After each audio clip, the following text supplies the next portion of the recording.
මම ඔබට දුකක් නැතුව මැරෙන විදියක් කියලා දෙන්නම්. ඒ කියන්නේ මරණාසන්න මොහොතේ තැති ගන්නේ නැතුව බොහොම සනීපෙට ඇස් පියා ගන්න විදියක් මම කියලා දෙන්නද?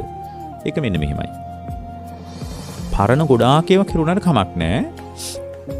පරණ වැරදි තිබ්බත් කමක් නැහැ. මරණාසන්න මොහොත තුලදී තමන්ගේ හිත හැකිලුණා නම් හැකිලුණු බව දැනගන්න ඒ වෙලාවේ තමන්ගේ හිත දිහා බලාගෙන ඉන්න. දැන් මරණාසන්න මොහොත කොයි වෙලාවෙ ඉද්දන්නේ සමහරට හිතන්නවත් බෑ. හැබැයි මේ චින්තනයේ යටිහිතේ කොනක තිබ්බොත් එයාට මාරාන්තික වේදනාවක් ඇති වෙන වෙලාවට මේ විදිහට හිතන්න පුළුවන්.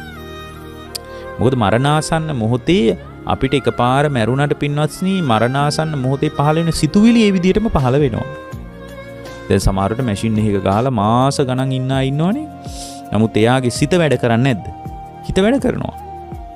එතකොට දැන් කෙනෙක් කියන්න බෑ අනේ යා සිහි නැතුව සිහි විකල් වෙලා හිටියේ මරණාසන්න සිහිය එහෙම ලෙඩ ඇඳේමනේ හිටියේ කියලා එහෙම කියන්න බෑ. ඒක ඒ මොහොතේ ඇතිවෙන සිතුවිලි පහළ වීමේ ක්‍රියාවලිය ඔස්සේ අපි මේ චින්තනය පුහුණු කරලා නොතිබ්බොත් එහෙම අභාග්‍ය සම්පන්න විදිහට දුගතියට වැටෙන්න පුළුවන්. මරණාසන්න මොහොත කොයි වෙලාවෙයිද දන්නේ නැහැ. හැබැයි තව අවුරුදු 15ක් 20ක් ඇතුළත අනිවාර්යෙන් අපි කරා එනවා. උපරිම කාලේ අවුරුදු 25ක් 30ක් ඇතුළත මෙතන ඉන්න තරුණ කෙනෙකුට පවා මේ තත්ත්වෙට මුහුණ දෙන්න වෙන්නේ. ඒතර එහෙනම් ස්ථිර වෙන තත්ත්වයක් ඒක. යන්නේ මේ වෙලාවේ හිත හදාගන්නේ මෙන්න මෙහෙමයි.